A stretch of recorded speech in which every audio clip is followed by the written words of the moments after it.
Bom dia. Em primeiro lugar, em segundo lugar, agradecer muito o convite para estar aqui hoje convosco e participar neste seminário internacional. Agradecimento que tem que ser dirigido pessoalmente à Jane Valente e à Sandra Sobral, como rostos principais deste evento.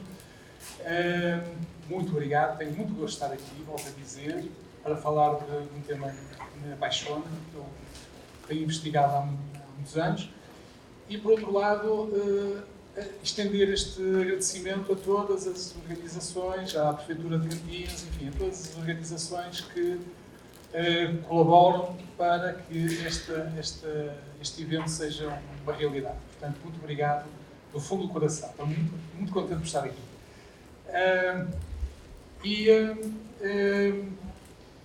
Eu queria...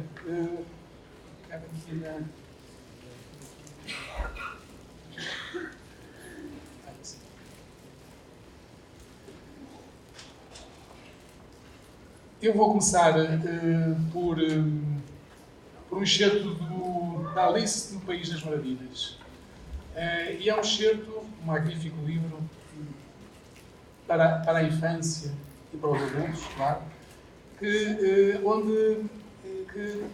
relata o momento em que a Alice encontra o gato na floresta. Ela pergunta-lhe: podes dizer-me, por favor, como hei de sair daqui? E o gato responde-lhe: isso depende muito do sítio para onde quiseres ir. Respondeu o gato. E a Alice diz: não me interessa muito para onde. E o gato responde, com toda a lógica: nesse caso, podes ir para um lado qualquer. E a Alice responde: desde que vá ter a qualquer lado. E o gato conclui: bom, para que isso aconteça tens de caminhar muito. E este excerto faz lembrar um pouco a situação do sistema de acolhimento familiar português. Sabemos que temos de ir para algum lado. Alguns sabem para onde é que querem ir. Não é para qualquer lado, sabe-se bem a direção que se quer seguir. E para que isso aconteça, vamos ter que caminhar muito ainda em Portugal, como vocês vão ver hoje. E depois voltaremos à história. Eu tenho que começar por vos dar uma notícia que se calhar será uma surpresa para alguns de vocês. É que em Portugal ainda temos uma elevada taxa de crianças em acolhimento residencial. São muito poucas as crianças que vivem em famílias de acolhimento. O que faz de Portugal faz um estudo de caso. Portugal é um caso que não tem paralelo na Europa e nos países de modelo ocidentalizado, pós-industrial. Portugal, de facto, é um caso único, atendendo a elevado número de crianças que vivem em instituições ainda. Isso, de facto, é ao contrário do que sucede na maior parte dos países, porque a evolução, a tendência normal, tem sido de reforçar as taxas de crianças, o número de crianças que vivem em famílias de acolhimento ou respostas de cariz familiar. Só para terem uma ideia, deixem-me também acrescentar que isto nem sempre foi assim. Ao contrário do Brasil, que está numa fase de arranque, de início, Portugal já teve uma realidade diferente. Em 2004, por exemplo, tínhamos 10.700 crianças acolhidas, tínhamos em famílias de acolhimento sem laços de parentesco 1.300 e na família extensa cerca de 1.800. Portanto, à volta de um terço, 30% do sistema era acolhimento familiar. Todavia, isto tem evoluído, e tem evoluído, obviamente, no sentido negativo. Porquê? Porque atualmente temos apenas à volta de 250 crianças em acolhimento familiar nas famílias sem laços de parentesco. É uma porcentagem muito baixa. Apesar do sistema ter evoluído para uma redução, isso é positivo, ter evoluído para uma redução do número de crianças acolhidas. Portanto, nós em 10 anos, passamos de quase 10.000 crianças em acolhimento para 7.500, o que é bom. Portanto, é um sinal de que o trabalho de prevenção, em princípio, estará a ser mais eficaz. Mas, e esse é o lado mau desta evolução, temos, apesar da quebra do número de crianças em acolhimento, são cada vez mais aquelas que proporcionalmente vivem em casas de acolhimento, em instituições.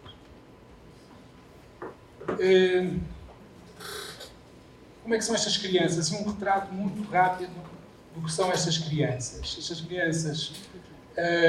Estas 7.500 crianças, à volta de 60% têm características especiais, problemas de comportamento. Temos várias crianças também, à volta de 35% em acolhimento familiar e 1.700 em acolhimento residencial com problemas de saúde mental e intelectual, com várias deficiências. E temos 430 com problemas de droga, das quais 123 são dependentes, toxicodependentes. Este é um retrato assim, muito genérico das crianças acolhidas. E podemos ainda acrescentar mais algumas ideias. Portanto, já se disse que apenas 246 estavam em famílias de acolhimento, mas aqui nesta estatística estamos apenas a falar, volto a dizer, porque isso é importante, das crianças acolhidas em famílias de acolhimento sem laços com a criança, sem laços de parentesco com a criança, e depois voltaremos a este ponto, que é muito importante. E reparem neste número, que é um número que deveria ter exigido uma resposta de absoluta prioridade, já há muitos anos. Temos 885 crianças acolhidas com menos de 6 anos de idade, mas destas apenas 18 estão em famílias de acolhimento. Portanto, temos 870 crianças com menos de 6 anos de idade em instituições, o que é um número absolutamente arrepiante e que, volto a dizer, já tinha tido sido uma resposta em termos de políticas públicas muito mais célere, muito mais rápida, muito mais eficaz.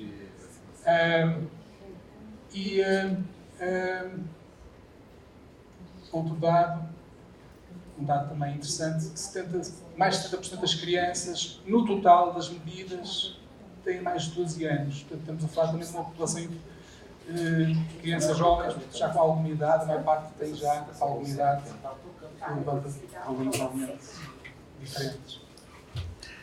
É um sistema também que ainda está muito caracterizado por acolhimentos de longa duração, mais de metade em acolhimento residencial, mas, e isto é um dado que eu também quero realçar, mais de 80% das crianças em famílias de acolhimento estão em acolhimento de longa duração. Estamos a falar de acolhimentos com mais de 4 anos. Portanto, são crianças que estão absolutamente integradas nas famílias de acolhimento. Uma nota importante é que, mesmo nos países europeus, onde o acolhimento residencial ainda é maioritário, em alguns casos, por exemplo, a Bélgica, Israel, não é bem da Europa, mas para Israel, um modelo semelhante, a tendência tem sido o reforço das crianças em acolhimento familiar. Essa é a tendência internacional. E Portugal, portanto, o caso português prova que a desinstitucionalização pode ser travada. No nosso caso, prova que a desinstitucionalização pode ser atrasada, travada, mesmo quando as condições sociais, culturais, económicas do país, Portugal, não justificam esse atraso, essa resistência à mudança. Reparem, Portugal é um país aberto, é um país que está na União Europeia, é um país que tem relações sociais, económicas com todo o mundo. É um país que aprovou em 2010 o casamento de casais homossexuais.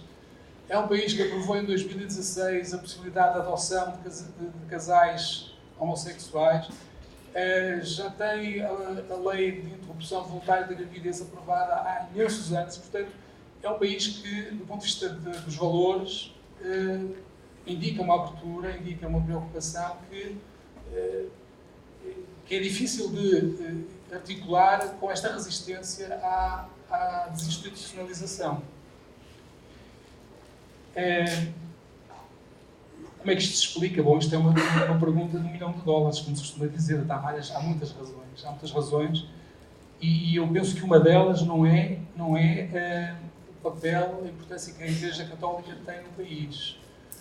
Porquê? Porque a Igreja Católica, de facto, tem um significado importante no país ainda, nomeadamente na área social. Mas olhamos, por exemplo, para a Espanha ou para a Irlanda, que tem a mesma matriz religiosa, e vemos países que já fizeram os seus processos de desinstitucionalização. Portanto, isso não explica, de facto. E outra razão que ainda dificulta mais a explicação deste fenómeno é o facto de Portugal ser, do ponto de vista da organização social, ser um país fortemente centrado na família. Nós vivemos, a nossa sociedade é uma sociedade chamada até por alguns uma sociedade de providência. Em vez de vivermos num Estado de providência, vivemos mais numa sociedade de providência. Porquê? Porque o Estado sozinho não consegue cobrir as dificuldades, as necessidades de apoios das pessoas, e portanto é a família, é a sociedade da proximidade, é a família, em primeiro lugar, que permite satisfazer essas necessidades. Portanto, a família tem um papel muito importante e não se percebe, de facto, esta resistência à desinstitucionalização. Bom, o que é que vamos, portanto, neste tempo que me cabe aqui, o que é que eu pretendo fazer? Pretendo descrever um pouco esta política pública que tem sido seguida neste sistema de acolhimento familiar, os avanços, os desafios.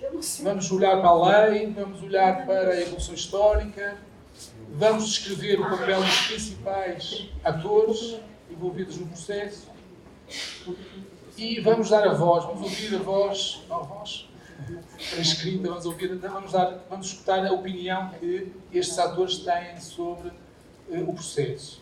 E vamos depois terminar com a identificação de um conjunto de desafios para sairmos daqui, para sairmos do bosque, para encontrarmos o caminho para o sítio correto. Voltar à Alice, não é?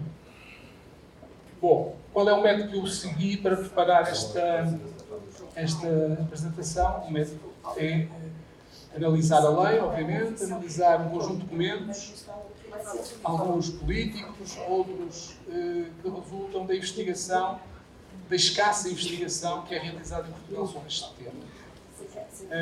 Mas já há alguma investigação e, portanto, é com base nesses estudos que existem que vamos fazer aqui esse comentário. E, para além disso, também resulta, como eu disse há pouco, do meu trajeto pessoal, em termos de investigação, resulta também do facto de, também há muitos anos, eu ser professor e ser formador, portanto, de profissionais que trabalham depois com crianças e jovens, na área da educação social, e também pelo facto de ter sido supervisor de casas de acolhimento durante um certo período. Essa é a base, digamos, da exposição. Vamos fazer aqui um panorama geral para já, portanto, relativamente ao sistema. E o primeiro ponto é a questão do acolhimento da família alargada, da família extensa. Porquê? Porque vocês viram há pouco nos números que eu mostrei que o acolhimento familiar na família extensa era considerado uma forma de acolhimento e foi até 2008. Em 2008 houve uma mudança na lei que regulamenta o acolhimento familiar e o acolhimento familiar na família alargada, portanto, junto dos avós, dos tios, deixou de ser considerado como uma forma de acolhimento. Todavia, não ficou fora do sistema.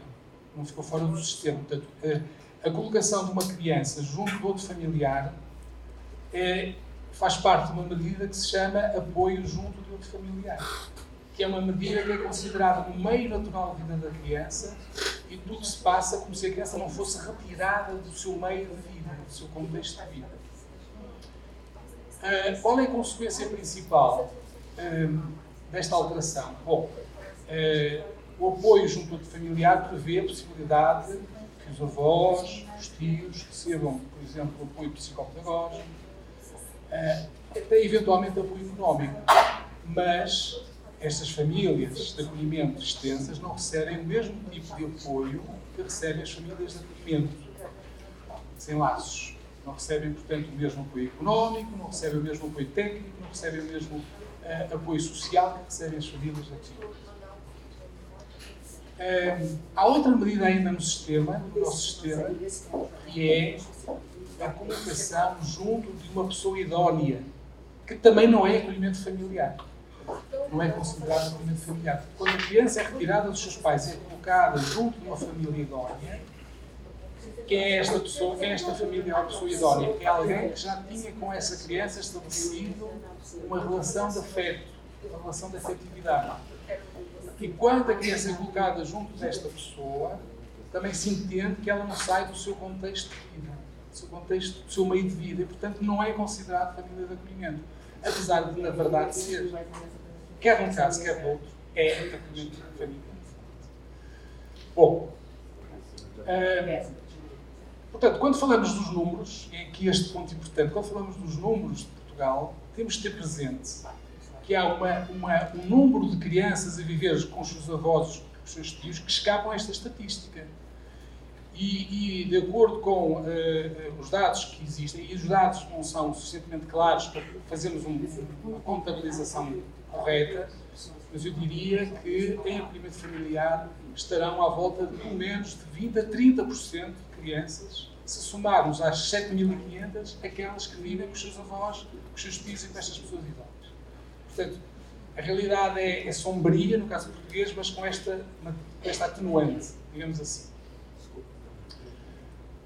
Há um novo estatuto aprovado em setembro, há 2 meses, há um mês, para as famílias de acolhimento em Portugal, um estatuto remuneratório social e fiscal.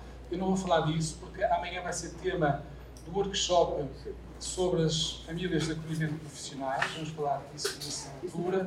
Eu peço, por favor, de não saírem da sala a correr, mas se inscreverem nesse workshop. Podem fazê-lo mais tarde, por favor, permaneçam. Vai ser muito interessante. Falaremos disto depois amanhã. O acolhimento familiar em Portugal está circunscrito, estão a ver, 250 crianças, está circunscrito ao norte do país. Porto, estamos a falar aqui nesta zona mais... Bom, estamos a falar aqui, na parte do norte do país, 4 distritos, Porto, Braga, Vila Real e Viana do Castelo. São os únicos 4 distritos que têm. Lisboa, a capital, a cidade maior, não tem uma família de acolhimento. Coimbra não tem uma família de acolhimento, Setúbal, enfim. Portanto, só para terem uma noção da realidade, família de acolhimento sem laços. Acolhimento familiar e adoção. É importante também falar só aqui uma breve nota para dizer que a Lei de Proteção foi alterada em 2015, abriu pela primeira vez a possibilidade das famílias de acolhimento adotarem crianças acolhidas. Portanto, há agora a possibilidade de confiança a família de acolhimento para a adoção. Todavia, e isto é, infelizmente, o caso de Portugal em muitas circunstâncias, todavia, apesar da lei de proteção ter sido alterada, a lei da adoção não foi alterada. A lei da adoção que é uma lei diferente. E a lei da adoção diz que qualquer criança para ser adotada tem que estar inscrita numa lista nacional da adoção e os candidatos à adoção também. E não se fez ainda a alteração que permita que uma família de acolhimento acolha diretamente a criança que está a viver com ela. Quando é que isso vai acontecer? Não sabemos. Vamos ver quando é que acontece. Portanto, abriu-se a possibilidade, mas ainda não se concretizou na prática essa realidade. E nós, em Portugal, vivemos muito de leis, de formulações legais que são normalmente bem feitas, mas que depois, para concretizar, demora muito tempo. E, finalmente, aqui uma referência ao Plano Dom. Muito rapidamente, dizer que o Plano Dom foi um plano que foi desenvolvido no início do século, no início da primeira década do século, e que investiu um significativo volume de recursos financeiros e não só, recursos humanos também, nas instituições. Todas as instituições, todas as casas de acolhimento em Portugal puderam candidatar-se ao Plano Dom. Todas. O Plano Dom partiu do pressuposto que todas eram importantes, e todas eram necessárias e que todas tinham a oportunidade de trabalhar da melhor forma. E, ao mesmo tempo, o Plano Dom omitiu o acolhimento familiar.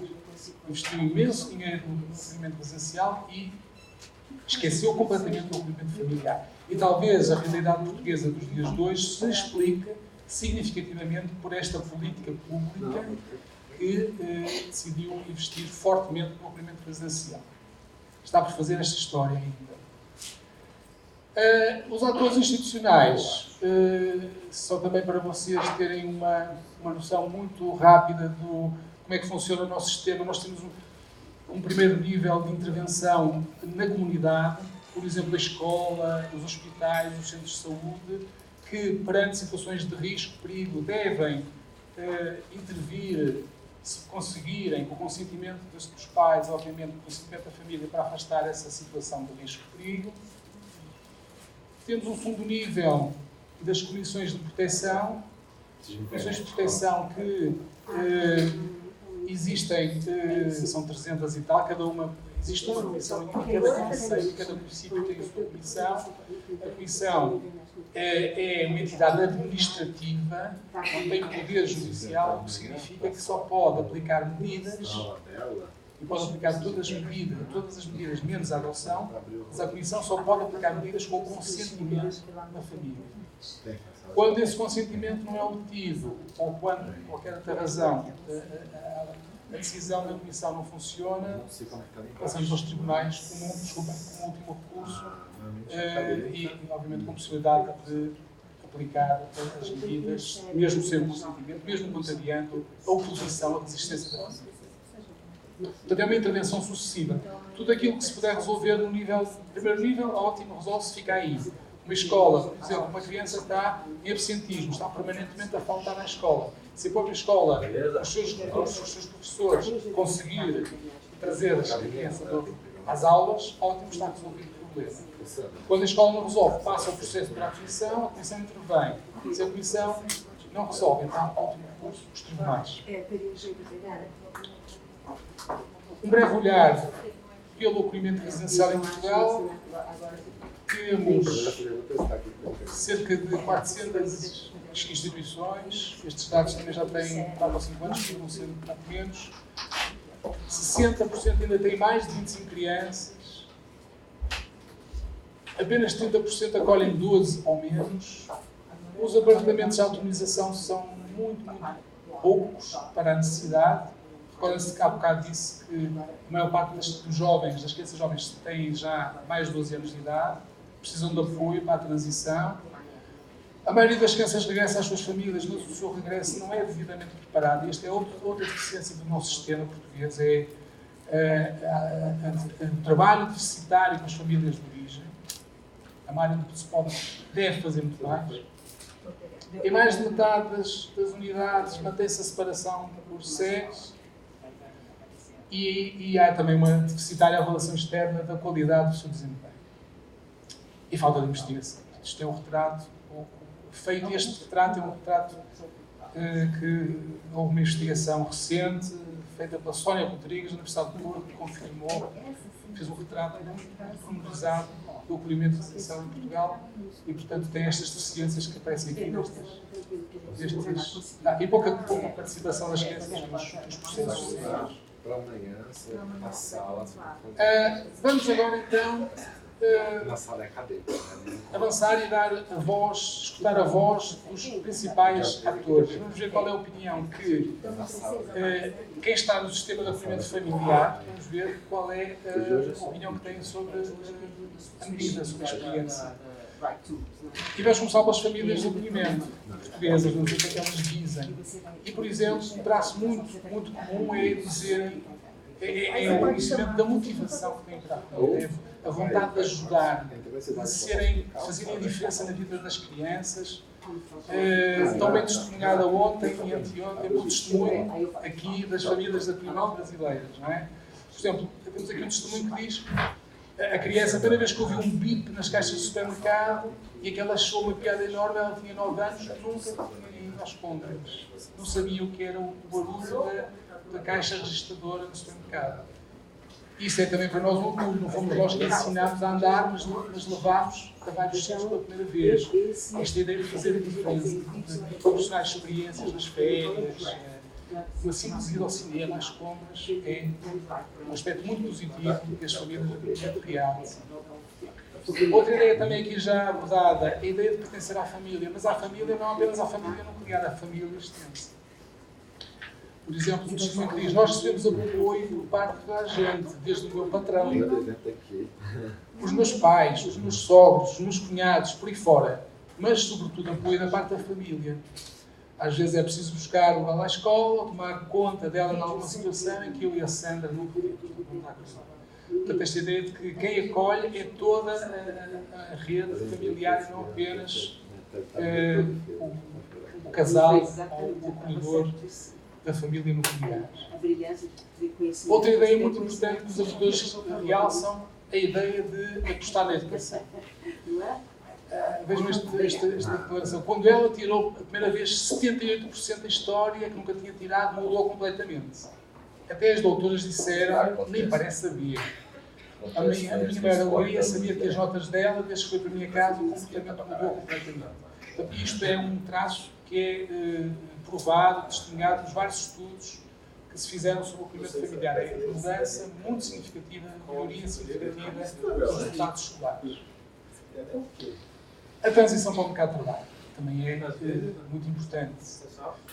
Reparem, tirou o curso de pasteleiro, arranjando emprego. E ainda íamos ajudar a crescer, a ser uma mulher, a ter uma profissão. Ela tinha tirado um curso, acabou o 9º ano, foi matricular-se na escola secundária para ser alguém. O nosso intuito foi sempre que a A tivesse uma carreira com os pés na terra, ser uma mulher. Portanto, esta preocupação que as famílias têm de garantir uma integração no mercado de trabalho, uma transição para uma profissão. Vamos ouvir as crianças. Vamos deixar os acolhedores, vamos ouvir o que é que as crianças têm para dizer sobre a experiência do acolhimento familiar. E, sem surpresa, uma nota bastante importante é elas dizerem que sentem que pertencem a uma família, são parte de uma família. Por exemplo, tratam-me mesmo como se eu fosse da família. Os meus sobrinhos chamam-me tia, eles sabem que eu sou da outra família e mesmo assim chamam-me tia, chamam-me irmã e sinto aquele carinho mesmo. Esta ideia de que passa a fazer parte de uma rede familiar. Outra ideia muito importante é de que as crianças têm noção de que o objetivo do acolhimento familiar não é necessariamente regressar à família, apesar de ela ser importante. Eu já ia fazer 18 anos, daí a 2 anos, não é? Então eu nunca tive intenção de voltar. Sempre quis ficar com aquela família e continuo a viver com essa família. Mas, apesar desta certeza de que é ali que se quer viver, as crianças também reconhecem que a família de origem é muito importante, a história, o passado é importante para a identidade. Deixa-me só aqui fazer uma nota e dizemos que em Portugal, em 2015, com a alteração da Lei de Proteção, os apoios às famílias de acolhimento e às casas de acolhimento foram estendidos até aos 25 anos de idade. Portanto, uma criança que esteja a fazer um percurso educativo ou profissional pode ficar acolhida até aos 25 anos de idade, mantendo-se os apoios existentes no sistema. Também há lados negativos da experiência. Por exemplo, a sensação de que estar acolhido pode ser um estigma, pode trazer um rótulo negativo para a criança. Eu já tive isso numa escola, quando tenho um amigo meu que era mesmo amigo e agora já esqueci, eu disse a ele que vivia numa família de acolhimento e ele começou a dizer a toda a gente. E eu comecei a ter má fama, a dizerem que não tinha pais e toda a gente gozava. Só tinha 3 pessoas que me apoiavam porque também não tinham pais. E custa muito ouvir aquilo. Portanto, ou seja, esta necessidade que as crianças têm de gerir a sua situação para evitarem a atribuição de rótulos dos colegas, dos pais. Outro aspecto negativo da experiência de acolhimento familiar é a relação com a família de origem. Vejam este testemunho. A minha mãe só liga nas datas importantes, no Natal, quando eu faço anos. O meu pai eu não o conheço. E a minha mãe, falo com ela, mas raramente. Tipo, às vezes liga-me, mas depois perdi o telemóvel e não tenho cabeça. Mas eu perdoo-lhe. Claro, o que é que uma pessoa vai fazer? Reparem, esta inversão de papéis em que é a própria criança a assumir o papel de adulto e a perdoar a sua mãe, porque não perde a cabeça. Reclamam também maior participação, querem ser mais ouvidas nas decisões que são tomadas antes, durante e após a sua permanência no sistema. Por exemplo, quando mudei para a família de acolhimento, mudei de escola. E depois, passado um ano, voltei outra vez para a minha mãe. E a minha mãe queria me transferir para a escola onde ela morava. Só que eu não gostava e fiquei na que estava quando estava na família de acolhimento. Portanto, esta criança diz, eu quero ficar na escola para onde fui estudar quando fui viver com a família de acolhimento. E a minha mãe deu-me esse voto de confiança e se eu me portasse mal, voltava à escola à beira da casa. Portanto, querem ser ouvidas, querem ter uma opinião, querem participar na decisão. Família de origem. Qual é a perspectiva? O que é que dizem os pais? Dizem, por exemplo, que o impacto da retirada é muito avassalador. Um pai, por exemplo, está-se a perder muita coisa, não é? É a melhor infância. Tem esta sensação de perda. Outros testemunhos até podem dizer, foste o culpado, mas a vida dá meia dúzia de voltas e raro é humano. Até Deus errou e não fez ninguém perfeito. Estamos a tentar superar o erro que eu fiz. Ele, o filho, consegue entender. Sempre que estou com ele, tento explicar como foi a minha vida estes anos, todos sem ele. Mas uma hora por semana é muito pouco tempo para o pai acompanhar o filho e o filho acompanhar o pai. Muitas vezes houve essa necessidade de reclamar mais tempo com os filhos acolhidos. A colocação gera sentimentos ambivalentes. Por exemplo, achamos que para a Maria tem sido bom. Para ela é melhor porque eles, os acolhedores, sabem mais coisas da doença que ela tem do que nós, permitindo estabilizá-la. É uma criança tinha direitos. Portanto, este reconhecimento que a família de acolhimento tem um impacto positivo na estabilidade na vida da criança. Por outro lado, há outros testemunhos que dizem o contrário, dizem para o acolhedor deve ser bom porque está a pagar dinheiro. Portanto, esta ideia de que só acolhem porque querem dinheiro, querem receber apoio. Portanto, há famílias de origem que nunca serão capazes de conhecer o esforço, o trabalho que é desempenhado pelas famílias de acolhimento. Bom, portanto, já esgotei o tempo, peço desculpa, mas vamos rapidamente para os desafios. Vou ser mais breve agora. Portanto, o que é necessário em Portugal? Primeiro é preciso divulgar e promover a cultura do acolhimento familiar, que ainda é uma medida desconhecida. O que não admira, atendendo à falta de investimento que tem sofrido. Ainda se confunde, por exemplo, o acolhimento familiar com a adoção. É muito comum candidatos a famílias de acolhimento não terem a noção de que é diferente a adoção. E, portanto, é preciso divulgar. Há ainda muita ideia de que acolher é como educar o próprio filho, e não é. É mais desafiante, exige outras competências. Portanto, há que esclarecer bem do que se trata e das dificuldades que envolve. Afastar um pouco esta ideia cor-de-rosa, que vão acolher uma menina muito bonita, que vai ser tudo perfeito e bonito. Selecionar e formar novas famílias de acolhimento, de forma a fazer esta transferência. Nós precisamos de famílias de acolhimento, bem evidente. Precisamos rapidamente iniciar processos de seleção e de recrutamento. Esperemos que isso aconteça para breve, mas isto eu digo há mais de 10 anos. Estamos há muito tempo à espera, está a demorar demasiado tempo em Portugal o arranque de um programa nacional em vários concelhos, várias áreas do país, para promover o recrutamento de novas famílias de acolhimento. Precisamos de dados estatísticos para perceber melhor o que é o sistema. Viram hoje, não é? Por exemplo, eu não vos consigo dizer exatamente quantas crianças é que estão recolhidas para a família extensa. Porquê? Porque há parte de colocações em família extensa que são decretadas pelos tribunais. Como viram há pouco, não é? A parte são das comissões de proteção, essas temos acesso aos números, mas os tribunais é muito mais difícil de descobrir. E, portanto, precisamos de dados mais atuais, mais pormenorizados. Por exemplo, dados que nos permitam analisar o percurso educativo das crianças em famílias de acolhimento ou em casas de acolhimento. Também não temos, temos pouca informação. Eu acho que é importante consagrar expressamente o acolhimento de longa duração, de curta e de longa duração. Implicitamente, estas duas modalidades já estão previstas na lei, mas não estão expressamente. Eu acho que é importante afastarmos a ficção de que todas as crianças que entram em famílias de acolhimento vão estar em famílias de acolhimento durante 1 ano ou 2 anos e depois vão regressar às famílias de origem. Isso não vai acontecer em muitos casos. E, em muitos desses casos, crianças para os quais a adoção não é uma solução, e muito menos o acolhimento residencial ou mudar de família, a melhor solução é claramente ficarem acolhidos na família de acolhimento onde estão. E, portanto, é essencial consagrar um modelo de acolhimento familiar prolongado na minha perspectiva. Aliás, que a maior parte dos países tem previsto essa modalidade. E apostar no acolhimento familiar, na família alargada, como uma forma de acolhimento familiar. Isso também não vou comentar mais, já falámos disso. E ainda, uma breve nota ao contacto, para dizer que era importante também avaliar melhor o contacto. Acho que o contacto é uma área muito sensível. Nós fizemos um estudo no Porto sobre a forma como o contacto ocorria, detectámos muitas fragilidades, muita falta de formação para o contacto e muita falta de acompanhamento dos profissionais sobre o modo como o contacto decorre, as visitas decorrem. Bom,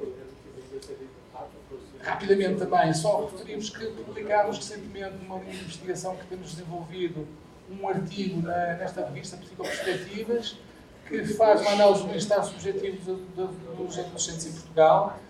É um estudo que utiliza um questionário, um grande estudo internacional, que é o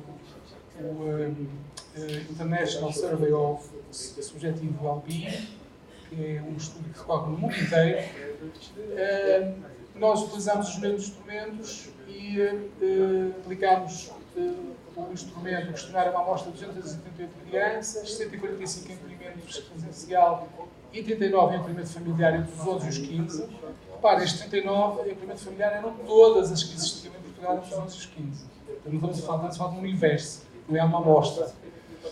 Aplicámos lá um questionário, como vos falei, e os resultados foram estes. Portanto, rapidamente comentando. O bem-estar, a percepção que as crianças têm da sua qualidade de vida, do seu bem-estar subjetivo, das crianças que vivem nas famílias de acolhimento, é em tudo idêntica à percepção que as crianças que vivem na população geral têm da sua vida. Mas a percepção que as crianças que vivem em acolhimento residencial têm do seu bem-estar é muito mais baixa em todas as dimensões analisadas do que aquelas que vivem em famílias de acolhimento. E portanto, os números são claros. E estamos agora a fazer análise de dados qualitativos de grupos de discussão e os resultados são exatamente os mesmos. Portanto, uma criança que vive numa família de acolhimento tem uma percepção da sua vida, nestas dimensões todas, sobre a casa em que vive, sobre as coisas que tem, sobre as relações entre pares, sobre a gestão do seu tempo, sobre a própria percepção de si mesmo, do seu corpo, da sua maneira de ser, muito mais positiva do que as crianças que vivem nas casas de acolhimento. Para acabar mesmo, vou voltar à Alice e dizer então, responder a isto. Pode dizer-me, por favor, como é que se daqui?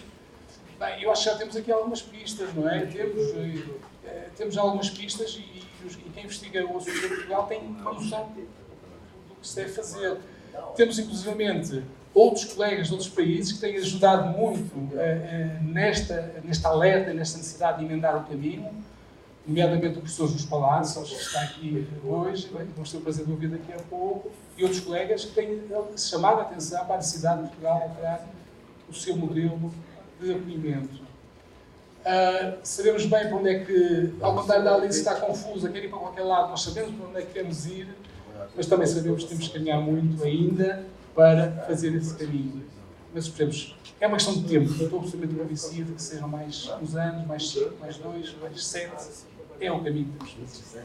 Muito obrigado pela vossa atenção.